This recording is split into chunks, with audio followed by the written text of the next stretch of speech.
आज हम अपने प्रिय बच्चों को क्लास 12 की केमिस्ट्री में इम्पॉर्टेंट नेम रिएक्शन पढ़ाएंगे। तो उसमें कुछ इम्पॉर्टेंट नेम रिएक्शन हमने पहले लेक्चर में पढ़ा दिया है। आज जो शेष बचा हुआ नेम रिएक्शन है उसी पर चर्चा होगी। तो शेष बचे हुए में एक बहुत महत्वपूर्ण है, इसका नाम है रोजनमुंड अपचयन अभिक्रिया। रोजनमुंड अपचयन अभिक्रिया, ये कैसी अभिक्रिया है भाई? रोजनमुंड अपचयन अभिक्रिया। इस अभिक्रिया की सहायता से एल्डिहाइड का निर्माण किया जाता है। इसमें क्या होता है, कोई एसिल क्लोराइड लिया जाता है RCOCl, इसका हाइड्रोजन से अपचयन किया जाता है पालाडियम बेरियम सल्फेट और उबलती हुई जाइलीन इसके उपस्थिति में ये चीज रिएक्शन करता है। तो यहाँ अपचयन हो जाता है, इसका यहाँ से HCl निकल जाता है और ये RCHO बन जाता है एल्डिहाइड।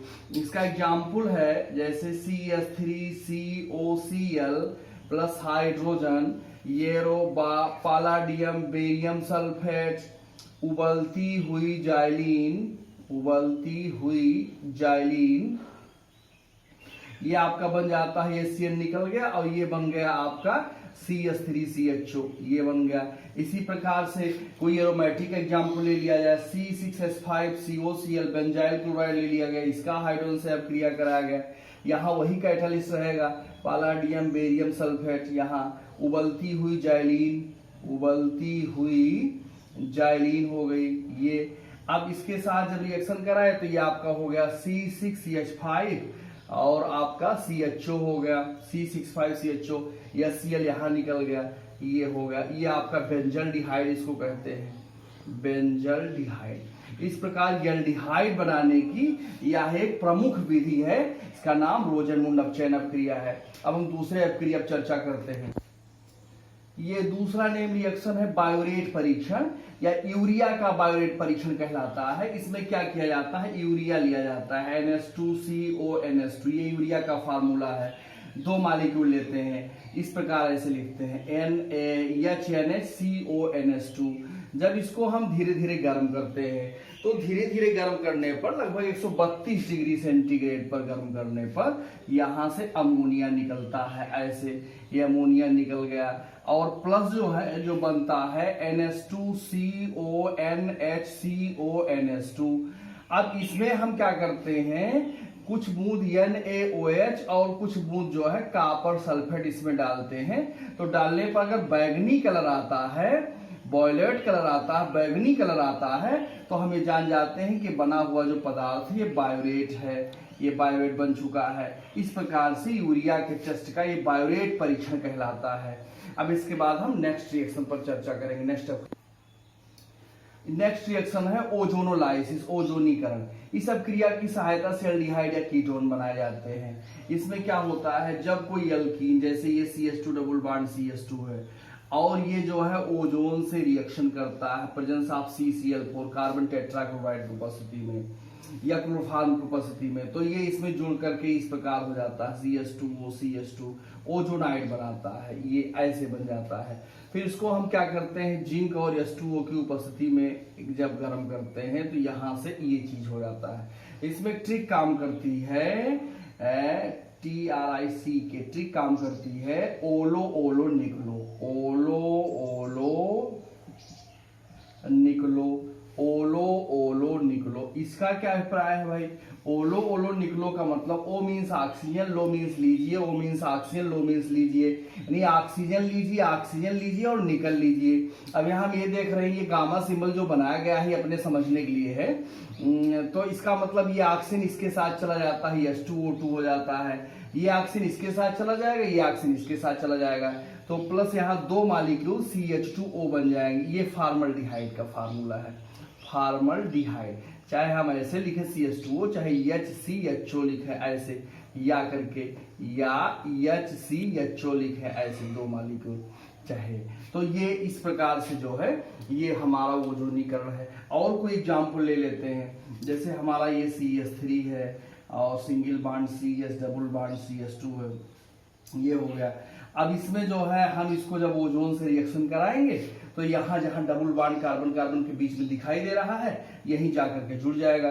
ये हो जाएगा CH3 CHO CH2O ऐसे यहाँ गामा सिंबल बना देते हैं और इसको जिंक और H2O की उपस्थिति में गर्म कर देते हैं। जब गर्म कर देंगे तो यहाँ से O इसके साथ आ जाएगा, H2O2 हो जाएगा और ये हमारा हो जाएगा CH3CHO एस्टल्डिहाइड बन गया और प्लस CH2O फॉर्मल्डिहाइड बन गया।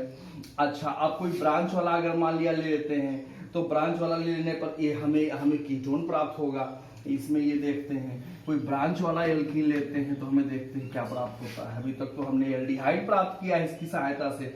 अब देखते हैं जैसे ये CH3 है, ये C है, यहाँ भी CH3 हो गया। अब मान लेते हैं जो है यहाँ डबल बॉन्ड है आपका, यहाँ CH है, CH 2 2 4 ऐसे हो गया मान लेते हैं। अब हमें जो है इसका हमें जो है करना है ओजोनीकरण, तो हम ओजोन से जब रिएक्शन कराएंगे तो हमारा ऐसे हो जाएगा CH3 CH3 ये हो गया हमारा, फिर यहाँ O हो गया, फिर यहाँ CH2 हो गया, फिर यहाँ O हो गया, फिर यहाँ इस प्रकार। अब जब गामा सिंबल ऐसे हम बनाएंगे तो ये जब इसको जिंक और H2O की उपस्थिति में गर्म करेंगे और ओलो निकलो फार्मूला लगाएंगे तो रिएक्शन इसके साथ चला जाएगा, H2O2 हो गया और यहाँ इस प्रकार से हो गया। यहाँ जो है आपका ऐसे हो जाएगा CH3 CH3 और डबल बॉन्ड O हो जाएगा। अब ये एसीटोन है, ये कीटोन बन गया, ये हमारा हो गया और प्लस जो है आपका ये CH2O इधर निकल गया, CH2O ये फॉर्मल्डिहाइड है, ये फॉर्मल्डिहाइड है। तो इस प्रकार ऐसे शाखा ब्रांच वाले में जब कोई ब्रांच वाला एल्कीन लेते हैं तो हमें कीटोन भी प्राप्त होता है। इस प्रकार ओजोनोलाइसिस एल्डिहाइड और कीटोन बनाने की एक प्रमुख विधि है। अब नेक्स्ट रिएक्शन पर चर्चा। ये नेक्स्ट रिएक्शन है हमारा गाटरमान कोच एल्डिहाइड संश्लेषण। इसमें इसकी सहायता से हम एल्डिहाइड का निर्माण करते हैं। जैसे इसमें जो है ये हमारा बेंजीन है और इसमें एक विशेष कंपाउंड लिया जाता है, ऐसे ये इसका नाम है फार्मिल क्लोराइड। फार्मिल क्लोराइड नाम है इसका। तो ये फार्मिल क्लोराइड कैसे बनता है, इसमें जो है ये CO प्लस HCl आपस में रिएक्शन करते हैं तो ये एक अस्थायी कंपाउंड बनता है HCO Cl, इसको बोलते हैं फार्मिल क्लोराइड। यह अस्थायी कंपाउंड है और ये फार्मिल क्लोराइड पुनः इससे रिएक्शन कर लेता है, फार्मिल क्लोराइड नाम है इसका। अब ये रिएक्शन करता है निर्जल AlCl3 की उपस्थिति में। जब हम इसको गर्म करेंगे एनहाइड्रस AlCl3 को उपस्थिति में गर्म करेंगे तो यहाँ से H निकलेगा, यहाँ Cl निकलेगा और ये HCl निकल जाएगा और CHO यहाँ लग जाएगा। तो इस प्रकार से हमें एल्डिहाइड यानी बेंजल्डिहाइड प्राप्त हो गया एरोमेटिक। इसका नाम है बेंजल्डिहाइड और इस अभिक्रिया को गाटरमान ने खोजा था, इस इसको गाटरमान कोचेल्डिहाइड संश्लेषण भी कहते हैं। नेक्स्ट रिएक्शन अगला ये अब महत्वपूर्ण अभिक्रिया है सैंडमायर अभिक्रिया। सैंडमायर अभिक्रिया में क्या होता है, इसमें जो है हम बेंजीन डाइजोनियम क्लोराइड लेते हैं, इस प्रकार से डाइजोनियम साल्ट लेते हैं। जैसे ये हमारा बेंजीन डाइजोनियम क्लोराइड हो गया, चाहे बेंजीन डाइजोनियम ब्रोमाइड ले लें, चाहे बेंजीन डाइजोनियम आयोडाइड ले लें। यहाँ हमने बेंजीन डाइजोनियम क्लोराइड ले लिया है। अब इसको किसी हाइड्रोजन अम्ल के साथ जो है रिएक्शन कराते हैं Cu2Cl2 की उपस्थिति में, तो यहाँ से हमारा HCl निकल जाता है, ये हमारा HCl निकल जाता है, ऐसे निकल गया। और यहाँ जो देख रहे हैं ये हाइड्रोजन इस डाइजो समूह को यानी N2 को अलग हटा दिया, N2 अलग हो गया। अब यहाँ हमारा बन गया क्लोरोबेंजीन। ऐसी अभिक्रिया को सैंडमायर अभिक्रिया कहते हैं। अच्छा, इसमें जो है थोड़ा सा एक वैज्ञानिक थे जिनका नाम था गाटरमान ने थोड़ा सा विश्लेषण किया। उसने कहा कि अगर जो है यहाँ बेंजीन डाइजोनियम क्लोराइड ले लिया जाए और इसको जो है कॉपर की उपस्थिति में हीट कर दिया जाए तब भी वही चीज बनेगा। तो यहाँ जो है N2 ये डाइजोनियम या डाइजो है या आपका सेपरेट हो जाएगा और यहाँ आपका क्लोरोबेंजीन बन जाएगा। तो इस नाते इस अभिक्रिया को चूंकि गाटरमान ने इसमें संशोधन किया था, इसलिए इस अभिक्रिया को गाटरमान अभिक्रिया भी कहते हैं। ध्यान रखिए, गाटरमान कोचेल्डिहाइड संश्लेषण अभी इसके पहले मैंने पढ़ाया था, वो दूसरी अभिक्रिया है और ये गाटरमान अभिक्रिया है, ये दूसरी अभिक्रिया है। तो गाटरमान, चूंकि क्यों गाटरमान इसे कहते हैं, चूंकि सैंडमायर के रिएक्शन में इसने थोड़ा सा संशोधन किया।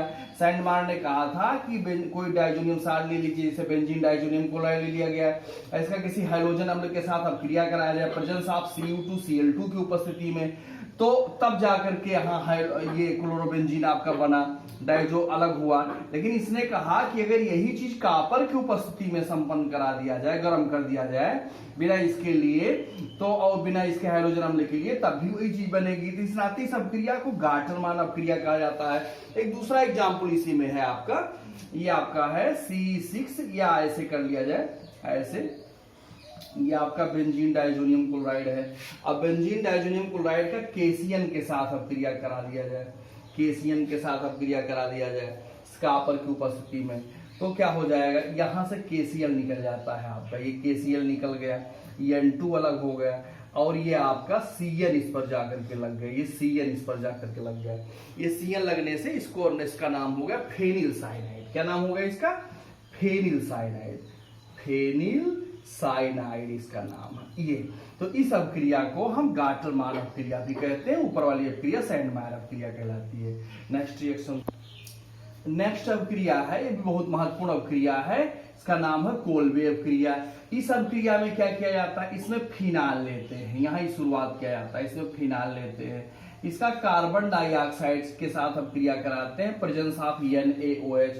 NaOH की उपस्थिति में लगभग 180 से लेकर के 200 डिग्री सेंटीग्रेड पर, तो ये हमारा बन जाता है इस प्रकार से, सोडियम सैलिसिलेट इसको बोलते हैं, OH है, और यहाँ COONA हो गया, COONA हो गया, इसका नाम है सोडियम सैलिसिलेट। अब इसको हम पुनः HCl के साथ जब अपक्रिया कराते हैं, तो ये हमारा NaCl, ऐसे यहाँ से जो है ये Cl के साथ अपक्रिया कराते हैं, तो ये हमारा NaCl निकल जाता है, और ये जाकर यहीं लग जाता है, तो ये हमारा सैलिसिलिक एसिड बन जाता है, OHCOOH। इसको हम सैलिसिलिक एसिड कहते हैं, सैलिसिलिक एसिड कहते हैं। ये सैलिसिलिक एसिड जो है एक प्रकार का मेडिसिन है, ये दांत खाज खजूली के दवा बनाने में, या उसमें एक प्रकार की दवा ही है, दांत खाज खजूली की दवा है ये सैलिसिलिक एसिड, बहुत महत्वपूर्ण पदार्थ है ये। तो फिर से एक बार ये फिनाल लेते हैं, कार्बन डाइऑक्साइड के साथ अपक्रिया कराते हैं प्रेजेंस ऑफ NaOH की उपस्थिति में 180 से 200 डिग्री सेंटीग्रेड पर, तो ये बनता हमारा सोडियम सैलिसिलेट, इसका नाम है सोडियम सैलिसिलेट, ये बनता है सोडियम सैलिसिलेट। और इस प्रकार से जब फिर इसका HCl से अपक्रिया कराते हैं, तो हमारा सैलिसिलिक एसिड बनता है। इस अपक्रिया को हम कोल्बे अपक्रिया कहते हैं। ये हमारा next important reaction benzoin condensation है।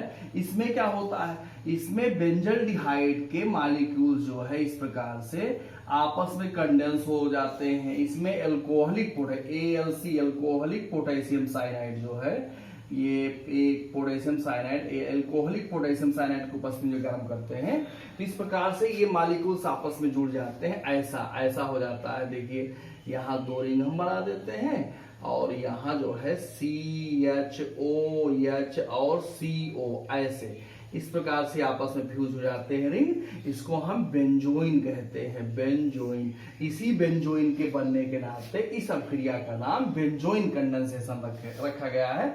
यह भी एक महत्वपूर्ण रिएक्शन है। नेक्स्ट इंपॉर्टेंट रिएक्शन है डाइएजेटीकरण। अब इसमें क्या होता है, इसमें जो है हम लोग एनिलीन लेते हैं, ये हमारा एनिलीन है, C6H5NH2 हो गया, और हम इसमें HNO2 लेते हैं, HNO2 और HCl के साथ इसको जो है 0 से 5 डिग्री सेंटीग्रेड पर गर्म कर देते हैं। तो इसको गर्म करने से हमारा ये बन जाता है बेंजीन डाइजोनियम क्लोराइड, N2Cl बन जाता है, और प्लस जो है 2H2O ये निकल जाता है। देखिए यहाँ N है, यहाँ भी N है, तो N2 हो गया, यहाँ Cl दिखाई दे रहा है, और यहाँ एक H मॉलिक्यूल, यहाँ एक H2, यहाँ 4 हो गया, 2 ऑक्सीजन है, तो 2H2O निकल गया। इसका नाम है benzene diazonium chloride, benzene diazonium chloride. ये एक बहुत महत्वपूर्ण रासायनिक पदार्थ, एरोमेटिक कंपाउंड माना जाता है, इसकी सहायता से बहुत सारे कंपाउंड बनाए जाते हैं। तो फिर से एक बार, ये एनिलीन है, ये HNO2 नाइट्रस अम्ल है, HCl है, 0 से 5 डिग्री सेंटीग्रेड पर इसे गर्म किया गया, तो हमारा बेंजीन डाइजोनियम क्लोराइड बन गया। तो इस अपक्रिया को हम डाइएज़ोटीकरण अपक्रिया कहते हैं, यानी बहुत महत्वपूर्ण अपक्रिया है। गैब्रियल थैलेमाइड संश्लेषण, यह अपक्रिया प्राइमरी एमीन बनाने की बहुत ही बेस्ट रिएक्शन मानी जाती है, बहुत ही इंपॉर्टेंट नेम रिएक्शन है। इसमें हम थाइलिक एसिड से शुरुआत करते हैं। इसमें जो है हम थाइलिक एसिड से, ये हमारा COOH यहाँ लगा है, COOH, इसका नाम है थाइलिक एसिड, ये हमारा है थाइलिक एसिड। जब हम थाइलिक एसिड को गर्म करते हैं तो यहाँ से इस प्रकार से OH, यहाँ से ये H2O निकल जाता है और थाइलिक एसिड से बन जाता है थाइलिक एनहाइड्राइड, ये हमारा हो जाता है C डबल बॉन्ड O, यहाँ O, इसका नाम है थाइलिक एनहाइड्राइड, थाइलिक एनहाइड्राइड। अब ये हमारा थाइलिक एनहाइड्राइड बन जाता है। अब जब हम इसका अमोनिया के साथ अपक्रिया कराते हैं, अमोनिया के साथ इसको गर्म करते हैं, तो ये हमारा हो जाता है NH3 होता है ना, तो H2 यहाँ अगर कर दें, या आप ऐसे समझिए NS, और ये हमारा बन जाएगा थैलीमाइड बन जाएगा इस प्रकार से। यहाँ आपका जो है ये C डबल बॉन्ड O आपका हो जाएगा, ऐसे हो गया। और यहाँ जो है ऑक्सीजन चूंकि निकल चुका है, जल बन गया है, और यहाँ बन जाएगा NH, इसको हम बोलते हैं थैलीमाइड, ये हमारा है थैलीमाइड। अब थैलीमाइड का जब हम लोग जो है KOH के साथ अपक्रिया कराते हैं, KOH के साथ अपक्रिया कराते हैं, KOH के साथ जब इसको गर्म करते हैं हम, तो यहां से जो है हमारा फिर ये वाटर निकल जाता है, H2O निकल जाता है, और ये हमारा पोटेशियम थैलेमाइड बन जाता है इस प्रकार से। ये हमारा बन जाता है C डबल बॉन्ड O, यहाँ NK हो जाता है, इसका नाम है पोटेशियम थैलेमाइड, पोटेशियम थैलीमाइड बन जाता है।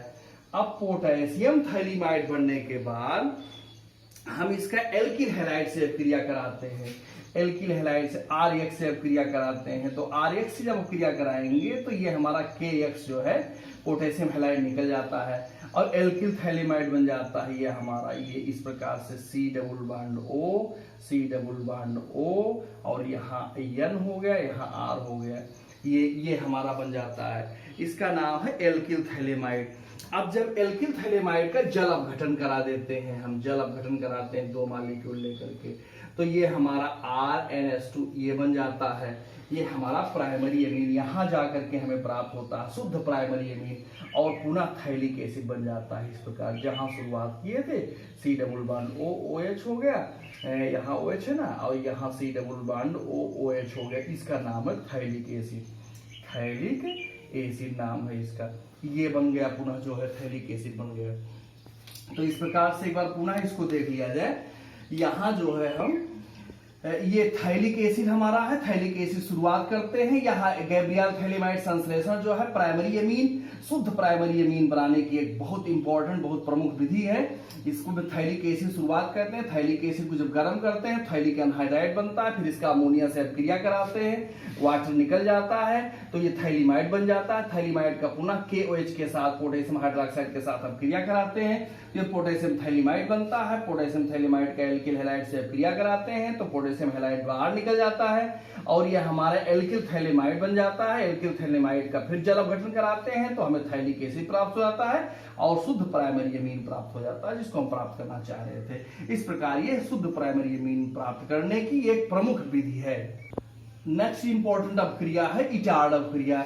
इसमें क्या होता है, इटार्ड अपक्रिया में जो है ये हमारा टालुइन है, टालुइन का ऑक्सीकरण होता है। CrO2Cl2 presence of chromyl chloride, ये बहुत इंपॉर्टेंट कैटालिस्ट है। CrO2Cl2 की उपस्थिति जब ऑक्सीकरण इसका होगा, ऑक्सीकरण होगा तो ये हमारा जो है H2O यहाँ से निकल जाएगा।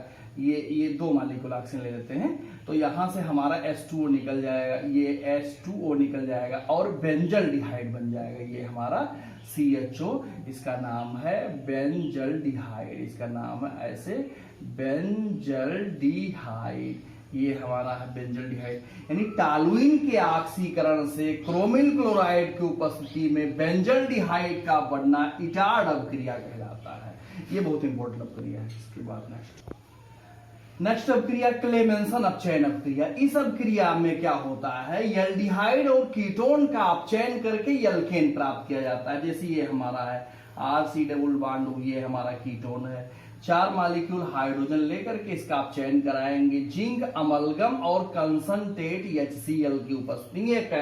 ये आपका जो है कैटलिस्ट है। जिंक अमलगम, अमलगम किसे कहते हैं, मरकरी के साथ जो भी मेटल मिक्स होकर के कंपाउंड फॉर्मेशन करते हैं उसे उस धातु का अमलगम कहते हैं। जैसे यहाँ सोडियम हो जाता तो सोडियम अमलगम हो जाता, जिंक है तो जिंक अमलगम है। यानी जिंक अमलगम और कंसंट्रेट HCl की उपस्थिति में जब हम इसका अपचयन कराते हैं तो हमें एल्केन प्राप्त होता है। H2O निकल जाता है, यहाँ 2 हाइड्रोजन ऑक्सीजन H2O, और ये हमारा प्राप्त हो जाता RCH2R, ये हमारा एल्केन प्राप्त होता है। अब इसमें कुछ एग्जाम्पल लेते हैं हम। जैसे ये हमारा एसीटोन है CH3 C double bond OCH3 है, ये हमारा कीटोन है। जब इसका हम 4 मॉलिक्यूल हाइड्रोजन लेकर के अपचयन कराएंगे जिंक अमलगम और कंसंट्रेट HCl की उपस्थिति में, तो ये वाटर हमारा निकल जाएगा और यहाँ बन जाएगा CH3CH2CH3, इसको हम प्रोपेन कहते हैं। ये प्रोपेन है, एल्केन में ये प्रोपेन है। अब हम दूसरा कोई ले लेते हैं, ये एस्टल्डिहाइड ले लेते हैं, CH3C डबल बॉन्ड H हो गया, ये हमारा एस्टल्डिहाइड है। जब हम इसका अपचयन करेंगे 4 मॉलिक्यूल हाइड्रोजन लेकर के, तो हमारा जिंक अमलगम और कंसंट्रेट HCl की उपस्थिति में जब हम गर्म करेंगे इसे, तो वही चीज H2O निकल जाएगा और यहाँ हो जाएगा आपका प्लस जो है आपका CH3CH2 और यहाँ H हो जाए, यानी ये एथेन प्राप्त हो गया।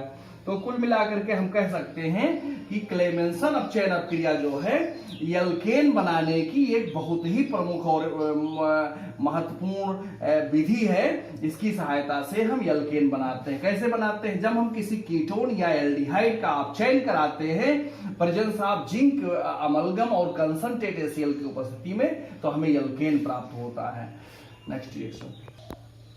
नेक्स्ट रिएक्शन है विलियमसन संश्लेषण। यह ईथर बनाने की एक बहुत ही प्रमुख और सामान्य विधि है। इसमें क्या होता है, पोटेशियम या सोडियम एल्काक्साइड लिया जाता है, जैसे RONA हो गया, चाहे यहाँ Na ले लिया जाए चाहे K ले लिया, पोटेशियम ले लिया जाए, ये आपका सोडियम एल्काक्साइड है और इसका एल्किल हैलाइड के साथ अपक्रिया कराते हैं। जब गर्म करते हैं तो यहाँ से आपका NaX निकल जाता है और ये आपका बन जाता है ROR, ये हमारा ईथर है। ROR का मतलब ईथर हो गया, ये हमारा बन गया। अब इसमें कोई एग्जाम्पल ले लेते हैं, जैसे ये C2H5ONA है, इसका नाम है सोडियम एथॉक्साइड, ये है हमारा सोडियम एथॉक्साइड, और ये हमारा है एथिल ब्रोमाइड। अब इसके साथ जब हम इसको गर्म करेंगे तो यहां से हमारा NaBr निकल गया, NaBr यहाँ निकल गया, और ये हमारा हो गया C2H5OC2H5, ये हमारा बन गया डाई एथिल ईथर बन गया। तो कह सकते हैं हम यह ईथर बनाने की एक सबसे सामान्य और प्रमुख विधि है। अब जो बचे हुए नेम रिएक्शन है, जो इंपॉर्टेंट नेम रिएक्शन है, करीब 8-10 रिएक्शन, 10 रिएक्शन के आसपास और बचे होंगे, उसको हम नेक्स्ट वीडियो में लेकर के उपस्थित होंगे। धन्यवाद।